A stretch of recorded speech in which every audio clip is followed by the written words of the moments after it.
Bienvenidos todos, les saluda Fabricio Ceballos.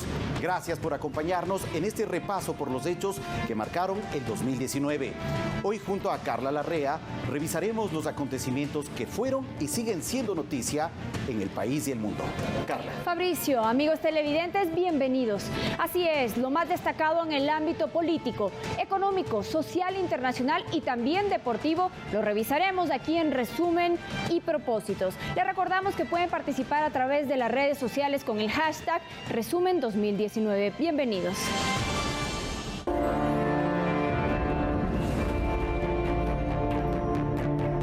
Arrancamos Resumen y Propósitos recordando que el proceso de transición institucional continúa durante el 2019. Aún se realizan modificaciones como las iniciadas en la Corte Nacional de Justicia, donde se deberá determinar a los jueces definitivos que reemplacen a quienes no superaron el proceso de evaluación. También está abierta la posibilidad de eliminar el Consejo de Participación Ciudadana.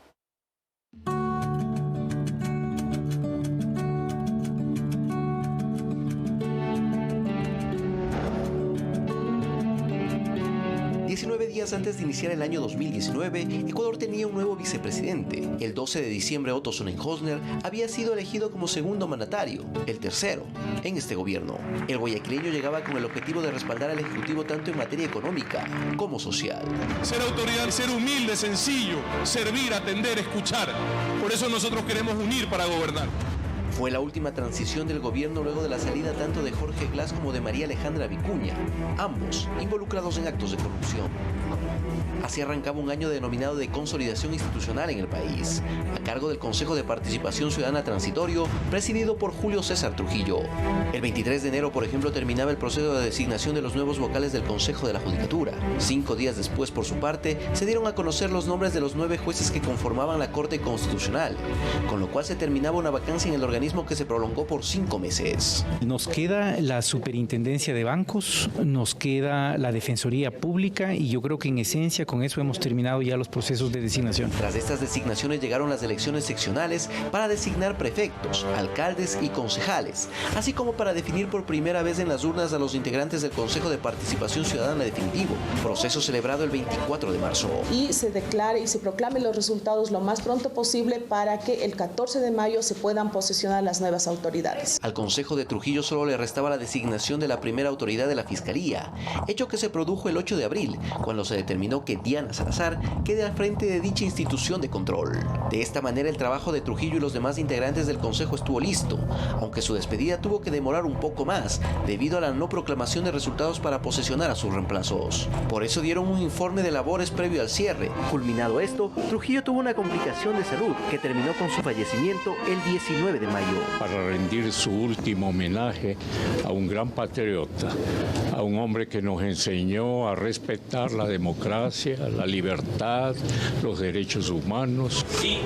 Los nuevos consejeros iniciaron su trabajo el 13 de junio. Sin embargo, estuvieron en el cargo solo 60 días. En las 8 sesiones que realizaron, en una anunciaron la revisión del concurso de la Corte Constitucional, algo que no estaba dentro de sus competencias y que costó la censura de Walter Gómez, José Tuárez, Rosa Chalá y Victoria de Sintonio, quienes fueron reemplazados por los suplentes también posesionados por la Asamblea. Y allí Cristian Cruz fue electo como presidente del organismo el 20 de agosto. El país necesita institucionalidad, el país necesita trabajo, el país necesita desprendimiento y sabiduría. Por su parte, en la función judicial también se produjeron modificaciones. Esto tras la culminación del proceso de evaluación de los jueces de la Corte Nacional de Justicia. El mismo inició en febrero y terminó en noviembre. 7 jueces y 6 conjueces no lo superaron. Así, desde el 2 de diciembre se entregaron las acciones de personal a 26 conjueces temporales, mientras se designan a los definitivos. Sin embargo, nosotros estamos absolutamente seguros de que esta se apega totalmente al marco constitucional y legal y respeta además los principios de independencia judicial. El encargo duraría un año, mientras se desarrollan los respectivos concursos de méritos y oposición. Eso evidentemente genera incertidumbre. Esperemos que en el 2020, a pesar de ya ser un año preelectoral, se tomen las decisiones que beneficien a los ecuatorianos. Una modificación pendiente también sería la eliminación definitiva del Consejo de Participación Ciudadana. El Comité por la Institucionalización Democrática busca firmas para lograr un referéndum. Alex Llanos, Medios Públicos. Ecuador firmó este año un acuerdo con el Fondo Monetario Internacional y afronta un déficit en las cuentas fiscales. El gobierno está decidido a reducir los subsidios a los combustibles y trabaja en mesas de diálogo para focalizarlos adecuadamente. Mientras, otro de sus desafíos es reducir la masa salarial del sector público.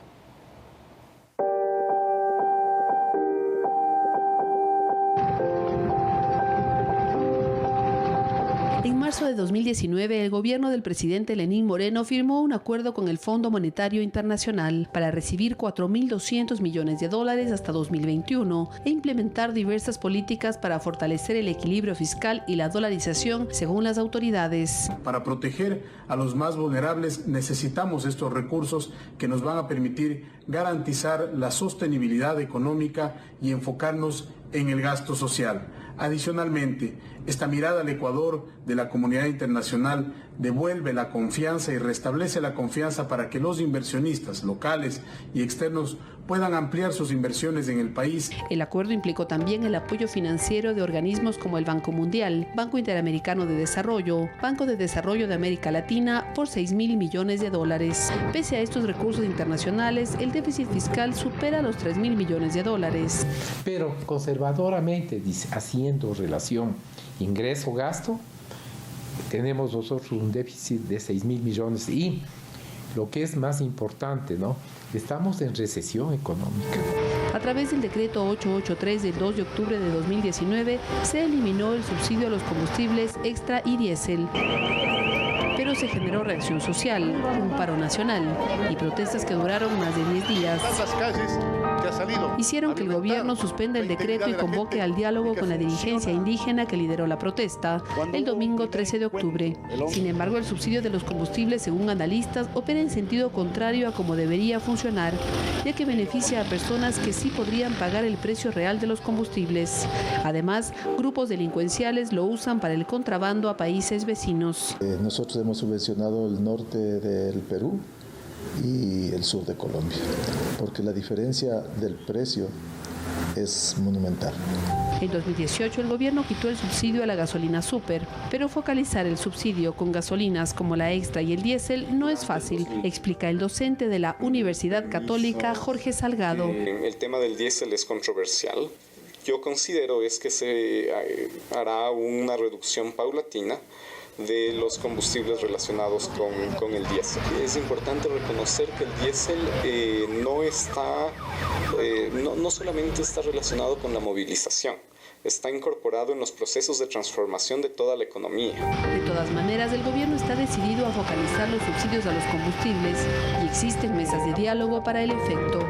No podemos seguir permitiendo que un tanquero de diésel que lo transporta de manera ilegal se gane $14.000 por viaje. Yo creo que eso no puede, la ciudadanía no está dispuesta a sostenerlo. Otro de los objetivos económicos del gobierno nacional es reducir la masa salarial del sector público en $1.000 billones hasta 2021. Hasta fines de 2019, la disminución se estima en $500 millones. Esperamos cerrar en 9.300 y para el próximo cambiar la tendencia hacia $8.900 millones. Insisto, cerca del 90% de eso está relacionado a servicios básicos y es importante tener en cuenta eso. Es un proceso de optimización que no afecte a los servicios que particularmente van hacia las personas, dirigidos a las personas más pobres, es decir, servicios de seguridad, de salud, de educación. Otro proceso pendiente para 2020 para que obtenga liquidez del Estado ecuatoriano es la denominada monetización de activos de empresas como la Corporación Nacional de Telecomunicaciones, CNT, Banco del Pacífico, Hidroeléctrica Sopladora e incluso se analiza el campo petrolero Sacha. Manteniendo la propiedad del campo permita optimizar la operación y sobre todo dar los recursos que en este momento necesita la caja fiscal, pero con transparencia. Nosotros no estamos entregando ni privatizando ningún activo del sector energético. Verónica Rivadeneira, Medios Públicos. Un antes y un después determinaron las protestas de octubre de 2019. A partir de ese momento se retomaron los diálogos con distintos sectores en busca de un decreto que reemplace al 883, al que establecía la eliminación de subsidios para los combustibles. El presidente Lenín Moreno ratificó que el mismo se presentará cuando finalicen las conversaciones. Hasta tanto, se logró una reforma tributaria a través de la Ley de Simplicidad y Progresividad.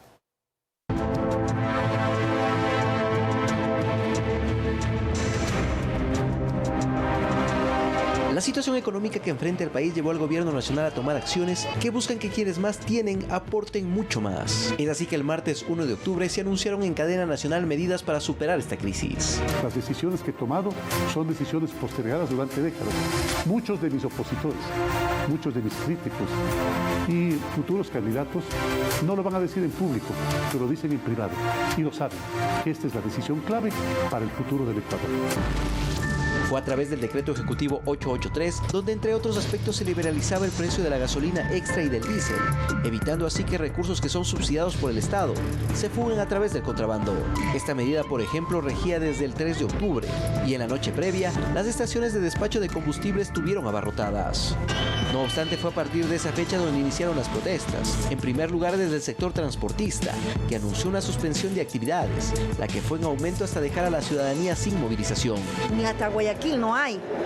Entonces deseamos es viajar, porque imagínense tanta gente perdiendo el tiempo aquí. Que no tenemos transporte, me ha tocado caminar un montón, tengo que llegar a las 8 y me voy al norte. El diálogo con los dirigentes de la transportación fue constante. El gobierno alcanzaba acuerdos, pero en ese momento el movimiento indígena había llegado a escena para exigir la derogatoria del decreto. Las acciones de los movilizados fueron subiendo de tono, debido a la presencia de grupos infiltrados, quienes modificaron la protesta en actos vandálicos. Se tomaron la asamblea el 8 de octubre, el edificio de la Contraloría fue quemado el 12 de octubre, y durante cada uno de los 11 días de reclamos hubo saqueos, así como daños a la propiedad privada. Incidentes que comprometen de manera muy grave ya el patrimonio, la ciudad, veredas levantadas, paredes picadas. Esos niveles de violencia motivaron al gobierno a buscar acuerdos. El 13 de octubre y tras varias horas de negociación, se daba de baja el decreto 883 y se deponía la paralización nacional. Que como bien lo manifiestan y se ha manifestado de lado y lado, ha significado sin duda alguna sacrificio de cada una de las partes. Creo que ha sido importante este acercamiento. Nosotros veníamos pidiendo hace tiempo conversar estos procesos. A partir de ese momento los diálogos fueron en constante ascenso, pues justamente el acuerdo era el de generar un nuevo documento que logre la focalización de subsidios, que al país le cuesta $1.300 millones al año. Y es que a pesar de las necesidades económicas, el presidente fue muy claro. No vamos a emitir ningún decreto mientras el diálogo no haya concluido. Es por ello que la atención del Ejecutivo se centró en la Ley de Crecimiento Económico, la cual fue enviada a la Asamblea el 18 de octubre con el carácter de urgente. El documento planteaba reformas tributarias, así como cambios al Código Monetario. Tenía 404 artículos, aspectos que terminaron con su archivo en el Parlamento el domingo 17 de noviembre, fecha en que se vencía el plazo de tratamiento. En primer lugar, vamos a separar los temas tributarios de los temas de planificación y los temas de Código Monetario. De esa manera, la Asamblea no tiene pretextos. La Asamblea tiene un deber de responderle al país. Solo 4 días después, el Ejecutivo tuvo listo un nuevo texto, que al igual que el primero buscaba generar beneficios impositivos, como por ejemplo la eliminación del anticipo del impuesto a la renta, así como reducción de IVA e ICE a productos y servicios. Al mismo se lo denominó Ley de Simplicidad y Progresividad Tributaria. Sus 50 artículos viabilizaron el trámite y el lunes 9 de diciembre fue aprobado con 83 votos. 5 días después tuvo un veto parcial del Ejecutivo, el cual fue resuelto de inmediato, primero por la Comisión y posteriormente por el Pleno del Legislativo. Se eliminó lo relacionado a la reinversión en parte en lo de telecomunicaciones, se amplió el beneficio para los jóvenes estudiantes para que los que 3 años atrás hayan iniciado sus procesos de refinanciamiento puedan ser recalificados en la central de riesgo. Un poco más de $600 millones se recaudará con esta normativa, a la cual el legislativo solo se allanó en 11 de las 13 objeciones. Para el próximo año se espera un crecimiento de 0,6%, es decir, que mejoren algo ya la economía ecuatoriana con las medidas que se han tomado. Estos valores no están contemplados en el presupuesto del próximo año, el cual nuevamente pasó por el Ministerio de la Ley y que por cierto deberá prorrogarse para el siguiente periodo fiscal. Alex Llanos, Medios Públicos.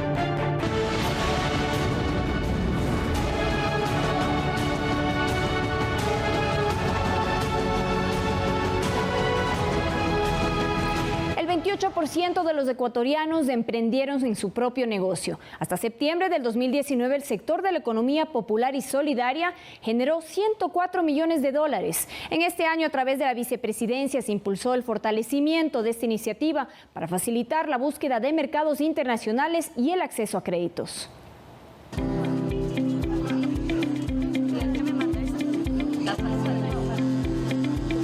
Detrás de estos productos con formas decorativas, colores variados y delicados aromas, están sus creadores que comparten un mismo fin: alcanzar un buen desarrollo tecnológico para poder acceder al mercado nacional e internacional. Las manos de Angelita forman figuras casi reales que se utilizan para el baño diario. El ingrediente principal es la glicerina. Luego trabajamos con aceites y extractos naturales. Arte a precios que sean no competitivos, pero que sean muy cómodos para todos los bolsillos. El camino para conseguir clientes y el financiamiento para la fabricación de una línea de cuidado y cosmetología para mascotas no fue fácil para Montserrat. Sea mi sustento, no pensé que de esto trabajé, de esto viva, de esto mantenga a mis hijos. Tiene un aroma muy agradable, no es muy fuerte, dura bastante tiempo.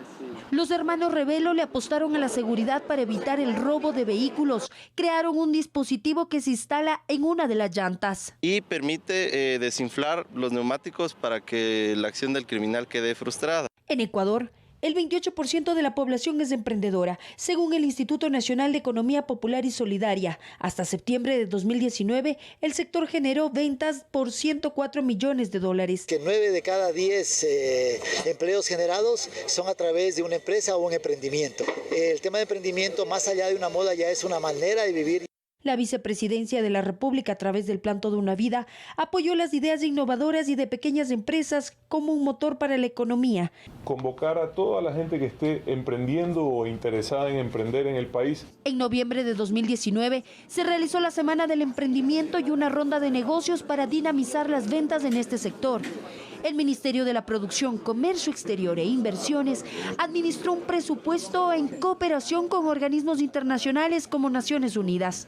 Y a través de estos foros invitarlos a conocer, a formarse mejor en materia de emprendimiento. 47 réplicas a nivel nacional en la que tuvimos hasta inclusión de PPLs y tuvimos una feria por la discapacidad.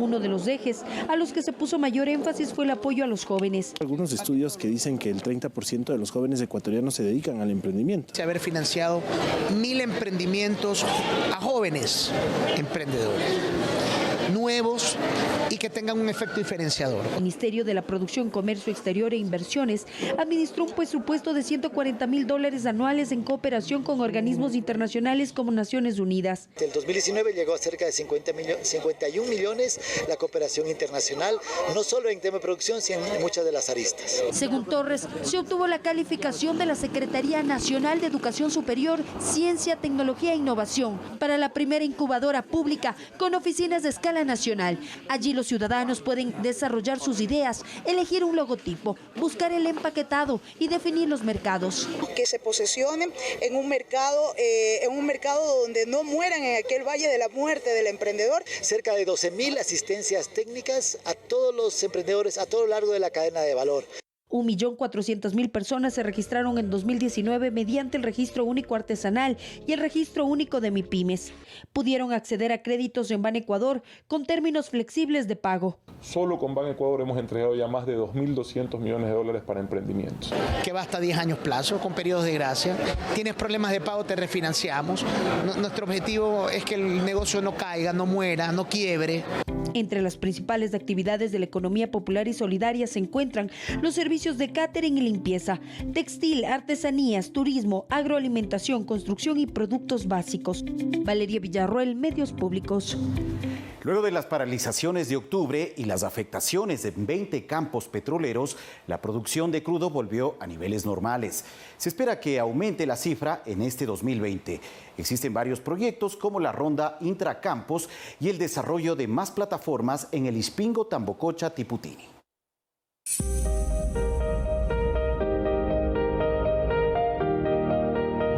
Ecuador ha incrementado su producción petrolera en 2019. El bloque 43, conocido como ITT, alcanzó los 86.618 barriles diarios de petróleo, superando así a los campos Auca, Xuxufindi y Sacha. La producción petrolera al 17 de diciembre alcanzó 544.407 barriles de crudo, de los cuales más del 80% corresponden a Petroamazonas.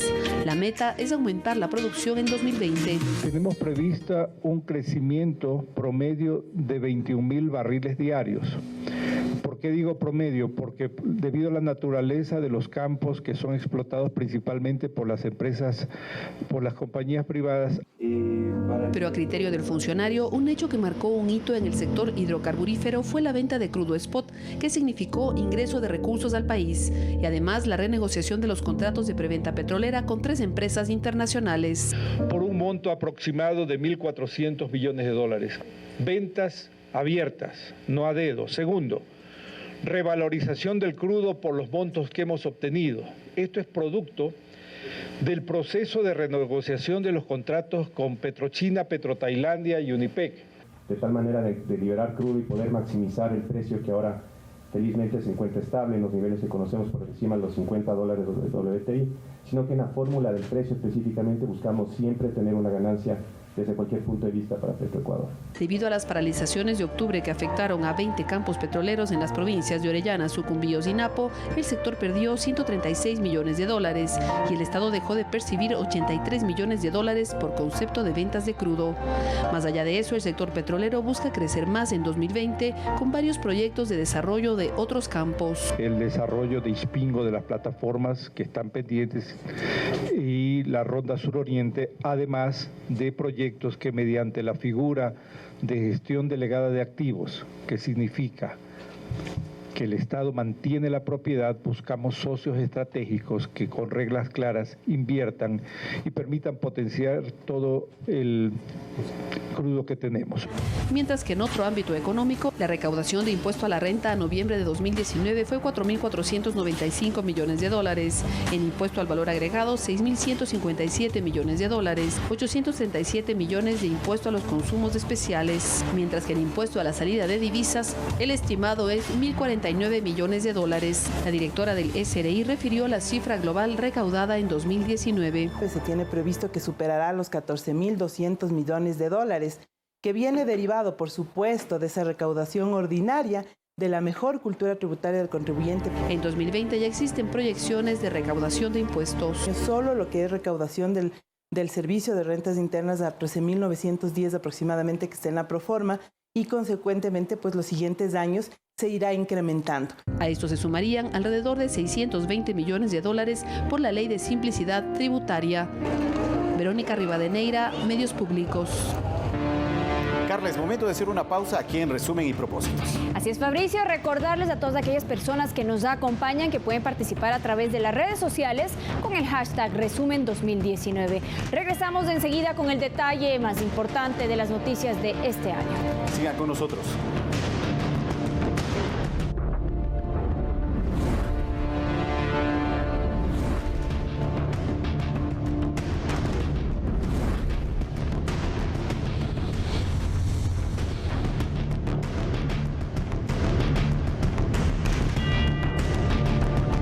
Gracias por seguir con nosotros aquí en Resumen y Propósitos.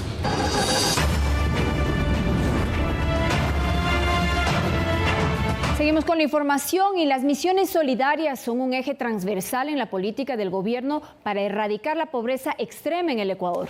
En este sentido, la misión Casa para Todos entregó en 2019 26 urbanizaciones en todo el país y 75,000 personas con discapacidad tienen un trabajo. Mientras que el programa Mis Mejores Años atendió con brigadas médicas a 57,000 adultos mayores.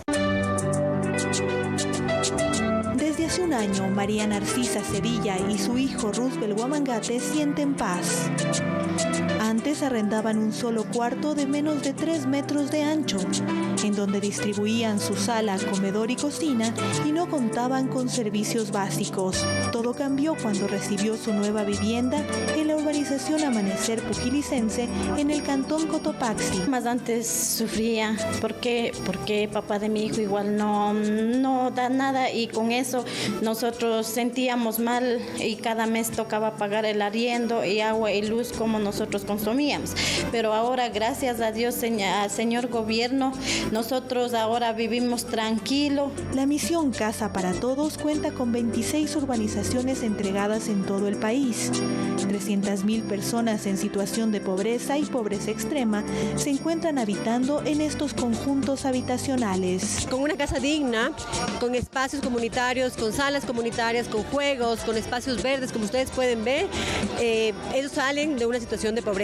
Cada vivienda del proyecto Casa para Todos, que están distribuidas en en las 24 provincias del país, tienen 3 dormitorios, baño, cocina, sala y comedor. La gente se sienta bien cuando venga acá y vea de que nosotros no es que nos dieron solo una casa y ya se acabó, ¿no? Y que de esa manera nosotros también retribuimos lo que hizo el presidente Lenín Moreno con nosotros. El proyecto Casa para Todos es parte del plan Toda una Vida, que encamina el Gobierno Nacional para apoyar a quienes se encuentran en situación de vulnerabilidad. También consta el programa Las Manuelas, que atiende a personas con discapacidad. A los 11 años, María Angélica Cedillo sufrió una fuerte caída. Este año, Angélica recibió ayudas técnicas como una silla de ruedas, colchón y cojines antiescaras. Les agradezco, estamos un poco más tranquilos. En este 2019, la misión Las Manuelas atendió a 200.000 personas en áreas de salud y con entrega de apoyo técnico. No solo una transferencia monetaria, no solo un bono, sino una atención integral, no solo a las personas, sino a todo el núcleo familiar. Actualmente, 75.000 personas con discapacidad se encuentran trabajando, mientras que 350.000 empresas están sensibilizadas sobre discapacidad. Haber logrado que Ban Ecuador tenga ese crédito hasta $10.000 con el fondo de garantía, que ya no permite que esté hipotecando la casa, sino que le ayude a impulsar desde esa visión, ¿no? El Consejo Nacional para la Igualdad de Discapacidades, CONADIS, aprobó 34 medidas de acción afirmativa, que no son más que normas técnicas de accesibilidad universal en cuanto a construcción, turismo, salud y educación. El CONADIS registra 485.000 personas con discapacidad en todo el país. De ellas, 334.000 personas tienen el carnet de salud, que actualmente entrega el ministerio de esta rama. Los que ya tienen carnet de salud tendrán una validez hasta el año 2023.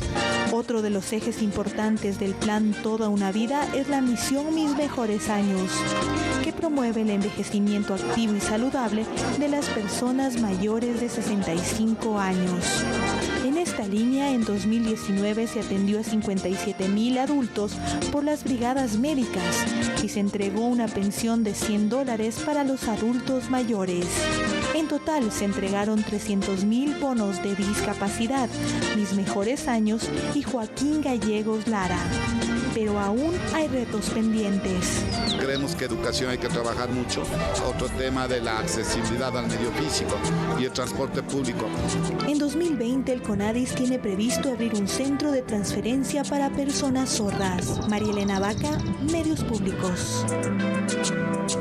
La reapertura de escuelas unidocentes, la educación intercultural, cambios en el examen Ser Bachiller para el acceso a las universidades públicas y el aumento de cupos son algunos de los cambios que propuso el gobierno a través de un diálogo nacional.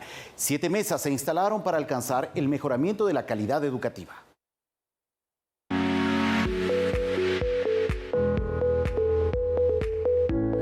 80 escuelas unidocentes fueron reabiertas en 2019. Fue uno de los primeros anuncios que hizo en enero el presidente Moreno para recuperar la vida comunitaria y evitar que los estudiantes tengan que caminar largas distancias para llegar a las escuelas del milenio construidas en el anterior gobierno. Los hogares pobres tienen que sacar de sus bolsillos para el transporte. Muchas familias migraron a las ciudades para buscar otra alternativa educativa. Se vaciaron muchas comunidades y, como ellas mismas suelen decir, con el cierre de las escuelas se nos fue la alegría. La inversión por cada una bordea los $45.000 y tienen una capacidad para 15 o 45 alumnos. Llegamos a $50 millones aproximadamente. Depende del estado de la escuela, pero como son escuelas pequeñas para niños de educación inicial y niños de básica.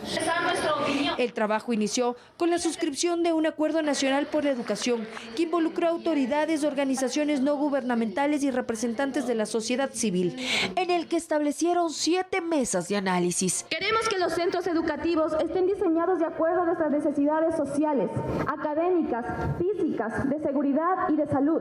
En los primeros días de mayo se reunieron. La idea es establecer una agenda con la ruta que debería seguir la educación en los próximos 10 años, a corto, mediano y largo largo plazo. Este acuerdo nacional se ubica en el enfoque del derecho a la educación, de la defensa de los derechos humanos. En el pago a jubilados, un récord histórico a más de 8.000 jubilados del sector educación. Inició el programa Quiero Ser Maestro 6, concurso para identificar a destacados profesionales para el magisterio. Se asignaron 15.700 partidas presupuestarias para instituciones fiscales. El presupuesto anual para cubrir los salarios fue de $700 millones. Los docentes iniciarán sus labores el próximo mes de marzo. Son partidas rurales, porque queremos y buscamos fortalecer la educación rural de calidad. Además, el Ministerio de Educación recategorizó a los maestros que ya cuentan con un nombramiento. 14.000 se presentaron y 12.000 ascendieron. La recategorización y el ascenso fue una inversión de 15 millones. El problema recurrente de la falta de cupos para la educación superior tuvo también compromisos de cambio. Este año se asignó los recursos de manera tal que todas las universidades reciben un pequeño incremento, unas un poco mayor y otras por lo menos mantienen presupuestos de años anteriores. Solo 4 universidades de todas las universidades del país recibieron menos recursos. La educación virtual podría ser una de las soluciones. Se han ofertado más de 30.000 cupos. Se firmó un convenio con la Universidad Nacional de Educación a Distancia de España para que todas tengan una metodología de calidad europea, de nivel mundial, que les permite ofrecer educación en línea de calidad. El examen Ser Bachiller fue modificado para mejorar la accesibilidad a una institución educativa de tercer nivel. La prueba cubrirá el 60% del puntaje y el 40% restante corresponderá al rendimiento académico. Teníamos un examen que primero no estaba directamente relacionado con el éxito académico en las universidades. Bajará de 160 a 120 preguntas. Hoy son 45 puntos los que pueden obtener los jóvenes que se encuentran en condición de vulnerabilidad. Los cambios regirán desde enero de este año. Este año se entregaron $49 millones en becas nacionales. 55 universidades y escuelas politécnicas públicas y privadas del país entraron en proceso de evaluación y acreditación. No se va tanto a la depuración, ahora se va hacia el plan de mejoramiento. La acreditación ahora se entrega por tiempo y es una acreditación que se mantiene al menos por 5 años. Las que no aprueben tendrán 3 años para ejecutar un plan de mejoramiento y someterse a otro examen. Si no cumplen, tendrán que cerrarse. Valeria Villarroel, Medios Públicos.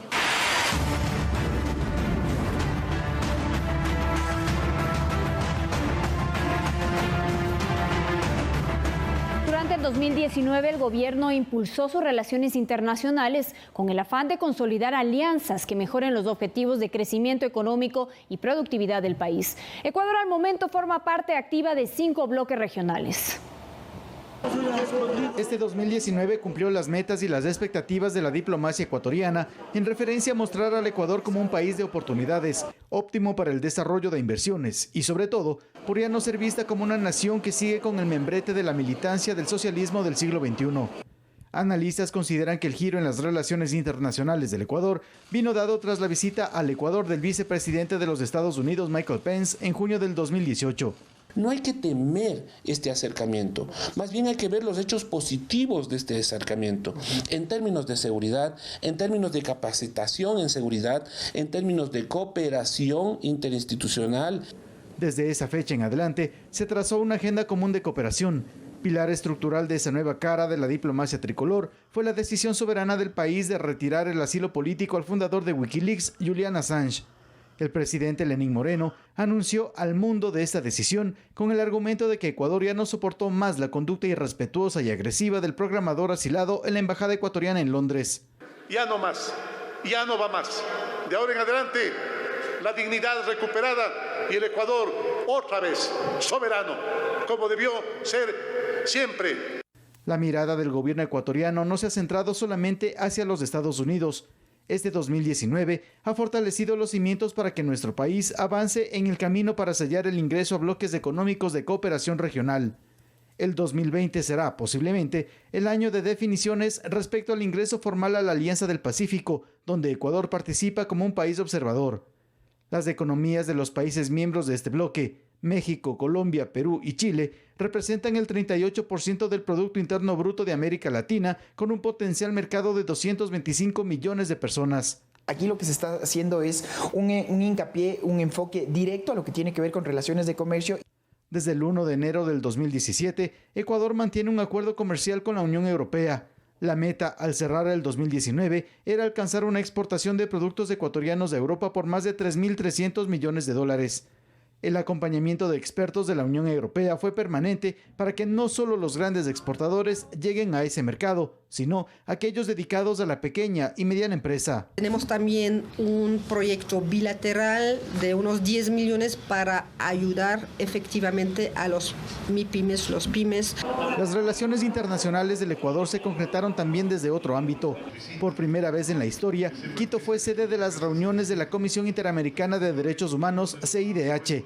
El presidente Moreno, al inaugurar el periodo de sesiones 174 de esta instancia de la Organización de Estados Americanos, que promueve la observancia y defensa de los derechos humanos, marcó un borrón y cuenta nueva en la relación entre el Estado ecuatoriano y la CIDH, por ende, con la Organización de Estados Americanos.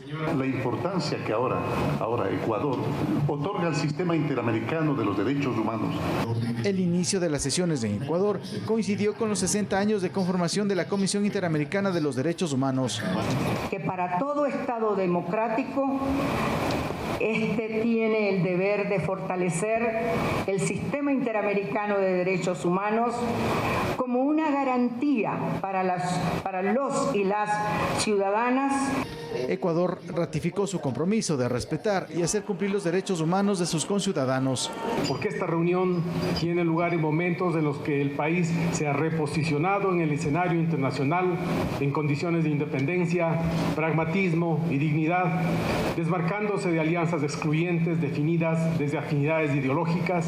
Al momento, Ecuador forma parte activa de 5 bloques regionales: la Asociación Latinoamericana de Integración, ALADI, del Sistema Económico Latinoamericano y del Caribe, CELA, la Comunidad Andina, CAN, la Comunidad de Estados Latinoamericanos y Caribeños, CELAC, y el Mercado Común del Sur, MERCOSUR. Actualmente nuestro país ya no forma parte de la Alianza Bolivariana para los Pueblos de América, ALBA. El 2019 también marcó el inicio del proceso de salida de la Unión de Naciones Suramericanas, UNASUR. Javier Ceballos, Medios Públicos. Ecuador fue uno de los países de destino de la migración venezolana en 2019. La relación bilateral con el país vecino se retomó con el reconocimiento de Juan Guaidó como presidente interino de Venezuela. Esta relación se desarrolló en medio de reconocimientos a nuestro país por las acciones en favor de los derechos de los migrantes. Actos violentos protagonizados por algunos de ellos y un proceso de regularización tras la exigencia de visa para ingresar al país. El éxodo venezolano siguió latente en 2019. Ecuador se convirtió en el tercer país de la región con mayor cantidad de migrantes recibidos, pues 1.800.000 ingresaron a territorio nacional. De esa cifra, 370.000 se mantienen en el país. Este año inició en plena vigencia de la Declaratoria de Emergencia por Movilidad Humana y con relaciones rotas con Venezuela, luego que se expulsara al embajador en Quito en octubre del 2018. Eso no evitó la llegada de migrantes. Sin embargo, el 19 de enero se dio un punto de quiebre que determinaría el pulso para los meses siguientes. Se trató del femicidio de Diana Carolina a manos del migrante venezolano Jordi L. en Ibarra. Este hecho generó conmoción, protestas y reacciones. Y en vista de que el gobierno venezolano separó a su país de la comunidad andina, se requerirá para todos sus nacionales la presentación del pasado judicial apostillado. Tras incidentes en contra de venezolanos luego de este hecho, la Embajada de Venezuela activó el plan de vuelta a la patria. Cerca de 3.000 migrantes retornaron a su país en vuelos desde Quito y Guayaquil. Que todos los venezolanos no somos iguales. Unos venimos a trabajar, a luchar por sí mismo y por su familia, mientras que otros también vienen a hacer daño acá y a perjudicar lo que estamos trabajando, ¿verdad? Mientras esto ocurría en Ecuador, en Venezuela el titular de la Asamblea Nacional, Juan Guaidó, se proclamó presidente interino de esa nación el 23 de enero, quien recibió el respaldo del presidente Moreno. La República del Ecuador reconoce como presidente interino de Venezuela al señor presidente de la Asamblea Nacional, Juan Guaidó. Respaldo que se reflejó el 2 de marzo, cuando Guaidó llegó a Santa Elena, recibido por sus compatriotas. Creo que marca una nueva etapa también entre Venezuela y Ecuador el día de hoy, que es histórica, este encuentro, esta lucha por valores fundamentales. Hasta esa fecha, 20.000 menores venezolanos estaban matriculados en instituciones fiscales y se brindaron 400.000 atenciones médicas a migrantes. Quito además fue sede de la tercera reunión internacional sobre migración venezolana, con la participación de 14 países. Estas atenciones e iniciativas le valieron a Ecuador el reconocimiento internacional. Ecuador ha recibido a más de 350.000 venezolanos, migrantes y refugiados. Es realmente algo que se puede categorizar como heroico. Sin embargo, esto no evitó más actos delictivos. El 12 de abril, 2 mujeres y un hombre de nacionalidad venezolana protagonizaron el asesinato del servidor judicial Jorge Luis F., lo que retomó los cuestionamientos sobre el control de ingreso a migrantes en el país. Finalmente, el 25 de julio, en la sesión solemne por la Fundación de Guayaquil, el presidente Moreno hizo este anuncio. He firmado un decreto que establece, por un lado, da visa a los hermanos venezolanos que quieran ingresar a Ecuador. Regulariza con una visa humanitaria excepcional de residencia temporal la permanencia de aquellos ciudadanos venezolanos que ya se encuentran en el país y que no han violado la ley. Esto generó un aumento de migrantes en la frontera. Desde el anuncio de la exigencia de visa hasta el 26 de agosto, día en que entró en vigencia, ingresaron más de 17.000 venezolanos a Ecuador. Para quienes entraron al país hasta el 25 de julio, inició el proceso de regularización para la emisión de una visa humanitaria, cumpliendo algunos requisitos. Tener el pasaporte y tener los antecedentes debidamente apostillados. Desde el 26 de octubre inició el proceso de regularización, mismo que se extenderá hasta el 31 de marzo del 2020. 143.000 venezolanos se han acogido hasta la fecha en el proceso, que es gratuito. Son 2.400 las visas dadas dentro del país, las VERU, las visas de excepción por razones humanitarias, y en el exterior son aproximadamente 1.300 visas. Ahora las autoridades ecuatorianas esperan las reformas a la Ley de Movilidad Humana, que reposa en la Asamblea Nacional desde julio, para agilitar trámites, por ejemplo, de deportación. Luis Alfredo Zúñiga, Medios Públicos. Momento de una pausa, pero regresamos de inmediato con más información. Fabricio. Así es, Carla. No olviden también participar a través de las redes sociales con el hashtag Resumen 2019. Regresamos en breve.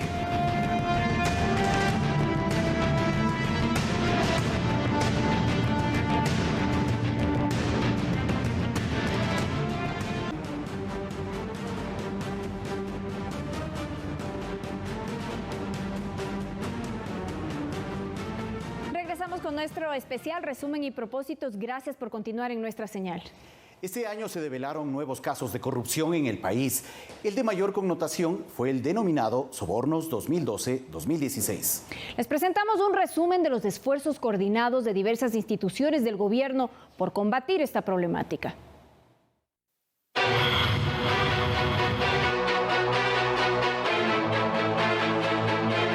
La lucha contra la corrupción es uno de los objetivos que se planteó el gobierno. Para ello se creó una secretaría encargada de enfrentarla. Desde su conformación en febrero de 2019, se trabajó para prevenir este fenómeno social. Así lo explicó la titular de la secretaría, Dora Ordóñez. Hemos presentado cerca de 40 denuncias que han sido judicializadas en la Fiscalía y damos seguimiento a más de 200 causas de delitos contra la administración pública. En 2019, la Fiscalía recibió 284.127 denuncias. En temas de corrupción se destacan varios casos. La lista inicia con el caso Arroz Verde, al que luego se lo denominó Sobornos 2012-2016. La existencia de una estructura criminal que fue conformada tanto por funcionarios públicos como por empresarios o personas naturales, privadas, que tenían como objeto la entrega del dinero a cambio de ser beneficiados por contratos.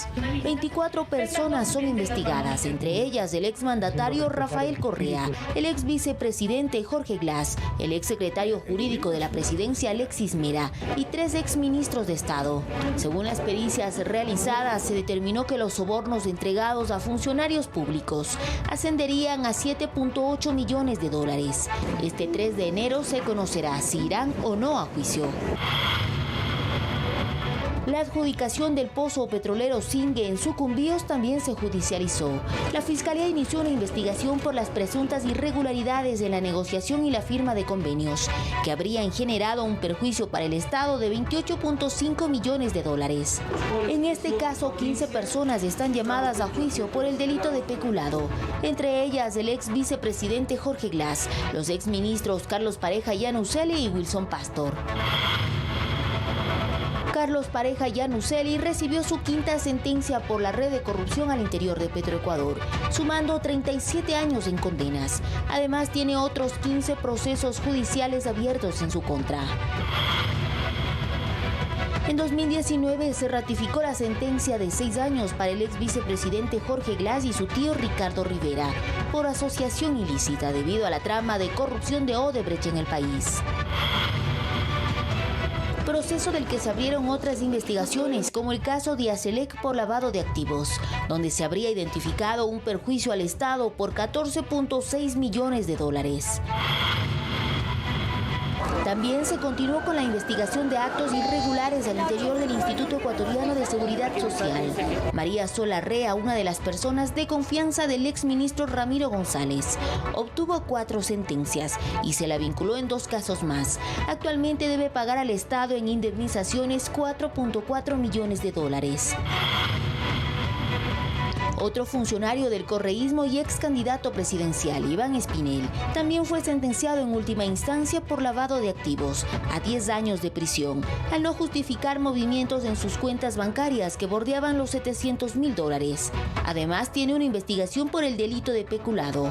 Así también se investigan otros hechos, como por ejemplo, el caso Caminito, que vincula al exsecretario de Inteligencia Pablo Romero Quesada, el caso Senagua por peculado a Walter Solís, el de los denominados diezmos, donde se investiga el delito de concusión, tanto a la ex vicepresidenta María Alejandra Vicuña y a la ex legisladora Norma Vallejo. Ambas están a la espera de una fecha para el juicio. Es tanto el problema, es decir, son tantos los casos de corrupción que, bueno, cuesta abarcarlos todos. Muchas veces el surgimiento de nuevos datos y de nuevas informaciones que nos hacen ver algún escándalo hace que el anterior se tape. El papel de la Procuraduría es fundamental, ya que actúa como abogado del Estado.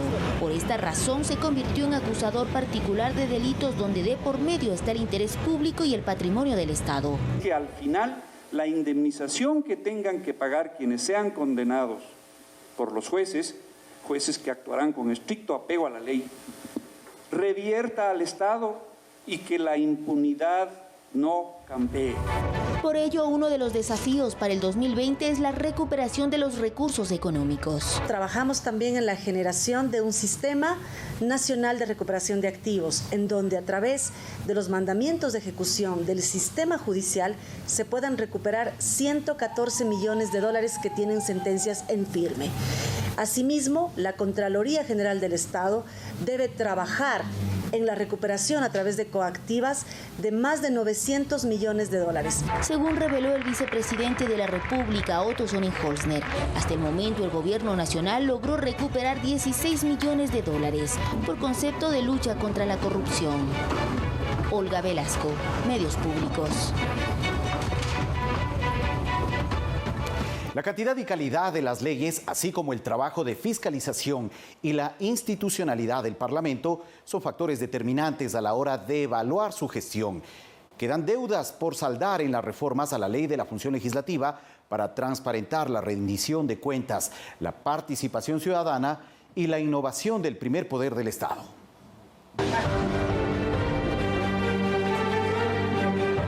La Asamblea Nacional presentó un estimado de 245 proyectos de ley durante este año, una cantidad nada despreciable porque se tendría un trabajo legislativo de unas 20 leyes por mes. Sin embargo, el 2019 cierra con un promedio de 15 leyes aprobadas. La calidad debe primar y la calidad demuestra que hemos aprobado cosas importantísimas. Las reformas al COVID son muestras fundamentales de ese proceso, también es un tema complejo, el tema del Código de la Democracia, la Ley Económica Urgente y varias leyes más que están están en ese proceso. Entonces entra en escena la necesidad de evaluar ex ante y ex post las normativas que produce la legislatura, advierte Marcelo Espinel, para determinar si se trata de un esfuerzo de carácter coyuntural o estructural. Para saber si tal vez el problema no radicaba en la ley, sino radicaba en el reglamento, si radicaba en una política pública. Y lo que hemos hecho en la Asamblea es generar una unidad de seguimiento de la ley y estamos con un equipo técnico ya verificando que se cumplan las leyes. El trabajo de fiscalización es otra de las prerrogativas institucionales. También se analiza desde la pertinencia o no de las solicitudes de juicio político. En este año fueron presentadas 20, 6 terminaron en censura o destitución, 3 archivadas por el CAL, 2 archivadas por la Comisión de Fiscalización, 2 archivadas en el Pleno, 3 juicios políticos no fueron aprobados ni archivados en la Comisión de Fiscalización. Para el siguiente año quedan pendientes 3 para que las califique el CAL. Porque claro, en muchas ocasiones la Asamblea Nacional terminaba el tratamiento de un juicio político, pero la autoridad que estaba siendo enjuiciada ya se encontraba fuera del país o había sido destituido por otra instancia. No obstante, aquí también se vuelven imprescindibles las reformas a la función legislativa para que dichos procesos gocen de mayor celeridad.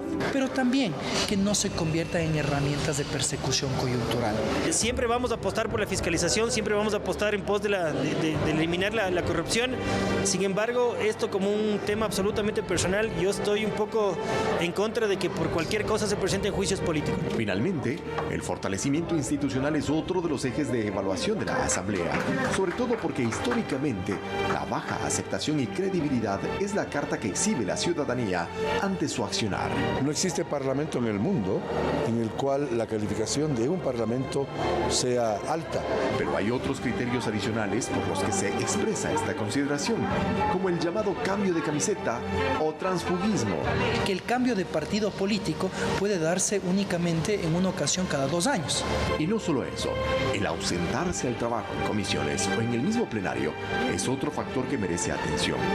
¿Cómo es posible, Eduardo, que existan asambleístas que se hayan ausentado a más del 40% de las votaciones y que a pesar de esto no tengan una sanción de reducción en su salario? La única sanción que se contempla actualmente en la Ley Orgánica de la Función Legislativa es por atrasos que puedan tener al inicio de las sesiones. Un caso sui generis fue el de la Comisión de Gobiernos Autónomos, que finalmente se reunió el pasado 18 de diciembre, pero luego de 7 meses. Qué bueno que depongamos actitudes personales y en mi caso, para mí ya lo pasado, pisado, como se dice, y hay que mirar para adelante y aprobar cuanto antes reformas que, por cierto, no avanzan tampoco porque no ha habido el debate, por ejemplo, de la reforma al COTAD o de la ley de microtráfico de drogas en el Pleno de la Asamblea. En fin, la Asamblea Nacional cierra un año con demandas de cambios apuntalados en las reformas a la Ley Orgánica de la Función Legislativa, aplicables además a iniciativas como el Parlamento Abierto. Que nos garantice transparencia, rendición de cuentas, participación ciudadana e innovación. Para aquello, en el 2020 la Asamblea Nacional contará con un presupuesto de $67 millones. La voluntad política para usarlos adecuadamente en medio de un ajuste fiscal se vuelve imprescindible. Eduardo Córdoba, Medios Públicos. Sectores que realizan análisis político concuerdan que en el 2020 Ecuador tendrá una carga preelectoral. En el año 2021 los candidatos deberán someterse a nuevas reglas de juego debido a las reformas que en el 2019 hizo la Asamblea Nacional al Código de la Democracia.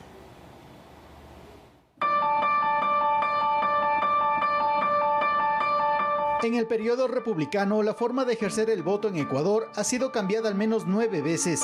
El principio democrático de elegir y poder ser elegido se ha sostenido bajo el direccionamiento de las necesidades de las organizaciones políticas que captaron espacios de poder y toma de decisiones en el organismo encargado de planificar, coordinar y ejecutar los procesos electorales. Antes, el Tribunal Supremo Electoral, hoy, Consejo Nacional Electoral. En el 2021, el país vivirá nuevamente el fragor electoral. Los ecuatorianos, en febrero de ese año, están convocados a las urnas para elegir presidente y vicepresidente de la República y asambleístas. Desde la Asamblea Nacional se concibió que los últimos cambios al Código de la Democracia, la norma que establece las reglas en el ámbito de elecciones, permitirán unas votaciones más equitativas, corrigiendo determinados aspectos que en los anteriores procesos provocaron sospecha y en otros casos casos, desazón, tanto de candidatos, organizaciones políticas y de los mismos ciudadanos. Paso a paso, los cambios que se implementaron van en los siguientes aspectos. El gasto público en comunicación y publicidad se regirá por el promedio mensual anterior para evitar más gastos en la pre-campaña. Quedan prohibidas las donaciones anónimas. Mediante un reglamento, el Consejo Nacional Electoral deberá comparar el registro de aportantes con el presupuesto y gasto de campaña de las organizaciones políticas. Las reformas aplicadas exigen la devolución del 50% de gastos incurridos a costa del Estado a las organizaciones políticas que no superen el 4% del total de votos válidos. Entre los puntos más relevantes de las reformas al Código de la Democracia se destacan al menos dos. El primero hace referencia al cambio del método de asignación de escaños. Para los comicios del 2021 se aplicará el método Webster en reemplazo al de Hunt. A criterio del matemático y docente de la Escuela Politécnica Nacional Germán Rojas, este esquema motiva menos posibilidades a los partidos y organizaciones políticas a obtener abrumadoras mayorías, como por ejemplo en la Asamblea Nacional. El Webster, en cambio, el primer partido para llevarse un segundo escaño necesita tener el triple de votos que el siguiente. Relacionado a esto, otro de los cambios al Código de la Democracia pone hincapié a que ya no se votará entre listas, sino en plancha. Esto, a criterio de Rojas, no elimina el vicio en el que incurren la mayoría de organizaciones políticas de colocar en sus listas de candidatos a personajes conocidos para captar el interés del elector. Es necesario más bien tener unos partidos fuertes, que haya una doctrina, una ideología.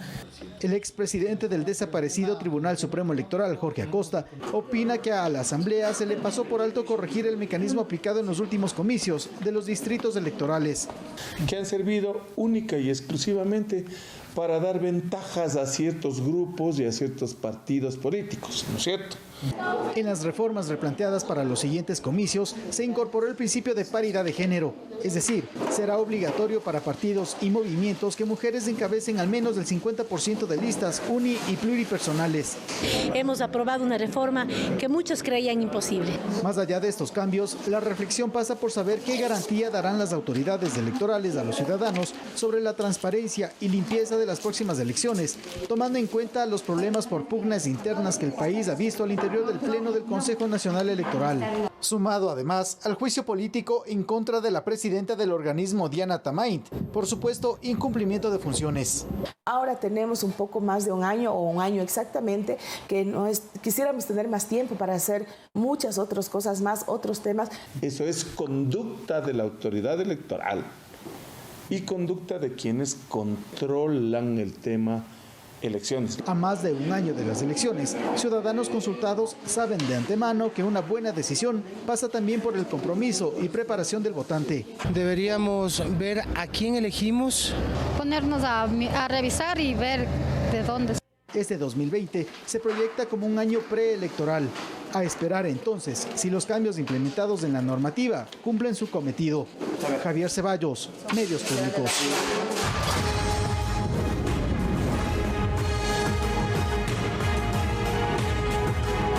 En el 2019, ciudadanos de Argentina, Venezuela, Perú, Puerto Rico, Haití, Honduras, Nicaragua, Chile, Bolivia y Colombia salieron a las calles para expresar su descontento y reclamar a los gobiernos por el estancamiento económico, por la corrupción, la desigualdad y también por los problemas en general. Revisemos lo que se vivió en la región en los últimos meses. En Latinoamérica, el estallido social empezó en enero en Venezuela. La crisis económica y migratoria que vive el país se sintió en las calles y culminó con un hecho sin precedentes. El opositor Juan Guaidó se autoproclamó presidente interino, exigiendo la salida de Nicolás Maduro. ¡Juro como el presidente encargado de Venezuela! En Bolivia, las manifestaciones iniciaron tras la controvertida reelección de Evo Morales. Tras 4 semanas de protestas en las que murieron decenas de personas, Morales renunció al cargo y se exilió en México y posteriormente en Argentina. No obstante, su renuncia no fue el fin de las protestas. Ciudadanos afines a él se enfrentaron a las fuerzas del orden, aumentando el saldo de muertos y heridos. Actualmente, el país espera el llamado a nuevas elecciones. En Colombia, desde el 21 de noviembre, el presidente Iván Duque se enfrenta a una inusual protesta, marcada por 3 paros nacionales, manifestaciones masivas y la muerte de un joven de 18 años tras ser alcanzado en la cabeza por un proyectil lanzado supuestamente por agentes antimotines. Actualmente, el mandatario colombiano se reúne con los líderes de las protestas con el objetivo de encontrar una salida a la crisis. Hoy hablaron los colombianos, los estamos escuchando. El diálogo social ha sido la bandera principal de este gobierno. Finalmente, en Chile se cumplen 2 meses de protestas, cacerolazos, enfrentamientos que dejan hasta el momento más de una veintena de muertos y de 2.000 heridos. El anuncio del alza del pasaje del metro fue el detonante que develó el descontento del pueblo chileno. Concentraciones masivas, marchas y cantos exigen la salida del mandatario, quien, a pesar de cambiar su gabinete y anunciar reformas, no ha conseguido mermar el enojo ciudadano, quienes luchan contra las desigualdades socioeconómicas del país.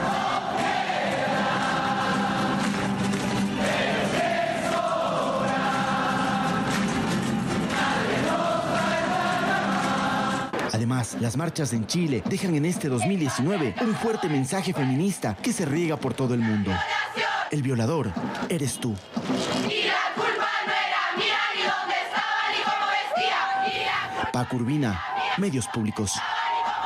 La crisis migratoria, la construcción del muro, la guerra comercial con China, su acercamiento con el líder norcoreano, su juicio político por abusar de su poder y la obstrucción al Congreso son los temas más controversiales durante este año dentro de la administración del presidente de Estados Unidos, Donald Trump. Impeachment for that? Donald Trump está a punto de finalizar su 3er año en el poder con rechazo internacional por sus controversiales medidas, especialmente los ataques a los migrantes, el muro fronterizo, los ataques a la prensa, la guerra comercial con China, sus acercamientos con el líder norcoreano y la aprobación de su juicio político por parte del Senado por abusos de poder y obstrucción del Congreso. El presidente estadounidense finaliza su 3er año de mandato con una serie de medidas polémicas y erráticas que, al igual que años anteriores, han derivado en consecuencias negativas para el país y la comunidad internacional, entre ellas la separación de familias causando dolor y muerte de menores de edad. A esto se suma su intención de construir el muro con México y mantener su presión al Congreso para que le desembolse $5.700 millones. Trump también ha impulsado una agresiva guerra comercial con China con la imposición de altos aranceles y sanciones aduaneros a los productos. Como resultado de la guerra comercial entre Estados Unidos y China, las empresas occidentales sufrieron pérdidas económicas. El gobierno tirano socialista nacionalizó las industrias privadas. Pero la relación con otros gobiernos también fue tensa, en especial con el régimen de Nicolás Maduro. Aunque Trump inició su mandato en 2017 con una retórica muy fuerte contra Corea del Norte, posteriormente su gobierno comenzó a acercarse con Pyongyang, con miras a lograr un acuerdo para la desnuclearización de la península coreana. Este año el encuentro más sonado con Kim Jong-un fue en la zona desmilitarizada en la frontera entre las dos Coreas. Article 1 is adopted.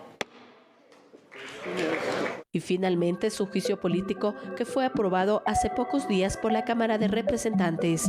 El juicio será en el Senado. Trump siempre calificó este proceso como una cacería de brujas. Es la peor cacería de brujas en la historia política. Tenemos la economía más fuerte que hemos tenido en la historia. Tenemos las mejores cifras de desempleo en la historia. Afroamericanos, asiáticos, latinos, lo más bajo en la historia. Los mejores números que hemos tenido. Este 2020 será crucial para el mandatario, pues es su último de gobierno y donde deberá convencer a los estadounidenses si desea ser reelecto.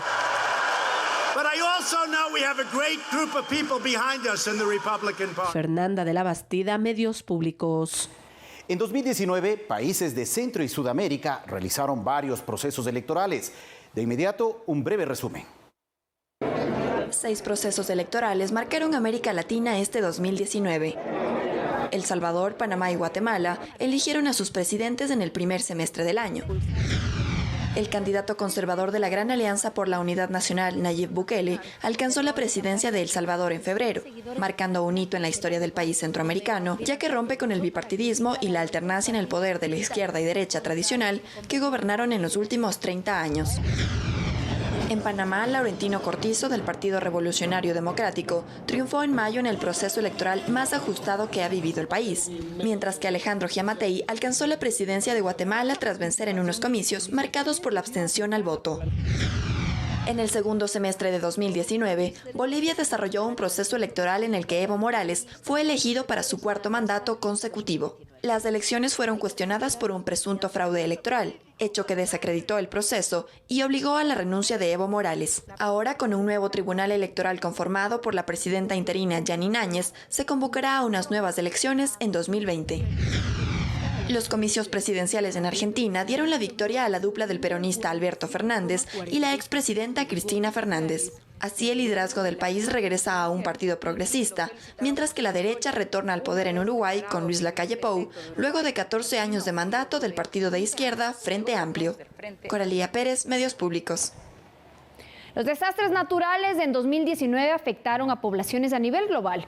Inundaciones, incendios forestales, terremotos y tormentas tropicales causaron víctimas mortales y cuantiosos daños materiales. También se registraron sucesos de impacto con personajes polémicos que revisaremos a continuación. En el primer semestre del año, la situación del fundador del portal Wikileaks, Julian Assange, cambió por completo luego de permanecer asilado en la Embajada de Ecuador por 7 años. El 11 de abril de 2019, Scotland Yard procedió a la detención del activista luego que el gobierno de Ecuador anunció el retiro del asilo argumentando reiteradas violaciones a la Convención Internacional y Protocolo de Convivencia. Luego de ser arrestado y extraditado a los Estados Unidos en 2016, Joaquín El Chapo Guzmán enfrentó un proceso judicial que fue denominado el Juicio del Siglo, que terminó por sentenciarlo el 16 de julio a cadena perpetua más 30 años de prisión, luego de enfrentar un juicio de más de 6 meses en la Corte Federal de Nueva York. El proceso legal en contra del líder del cartel de Sinaloa fue considerado el más grande y costoso contra un narcotraficante en los Estados Unidos. En agosto, la selva amazónica fue afectada por las llamas que, acompañado por los fuertes vientos, consumieron grandes territorios de los bosques de Brasil, Bolivia, Paraguay y Perú.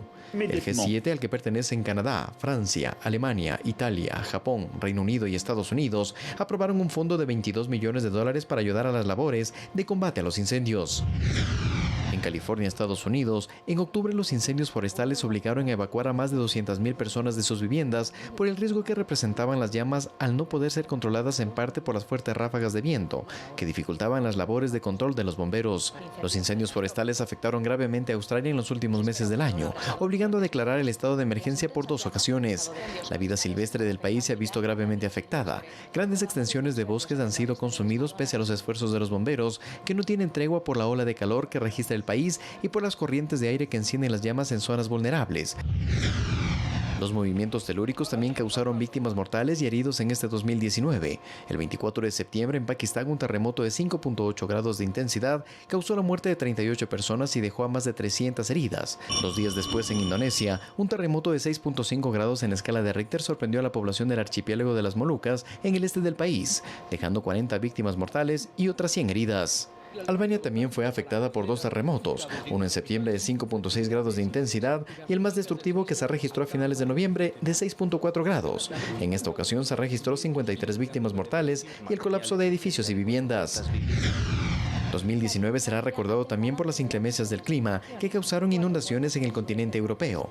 España, Francia e Italia registraron precipitaciones que superaron los niveles máximos históricos. Las poblaciones costeras fueron las más afectadas, con incrementos del nivel del agua. Venecia, por ejemplo, sufrió la inundación más grave registrada en más de un siglo. El nivel del agua superó el metro de altura y causó daños en los edificios patrimoniales de la ciudad.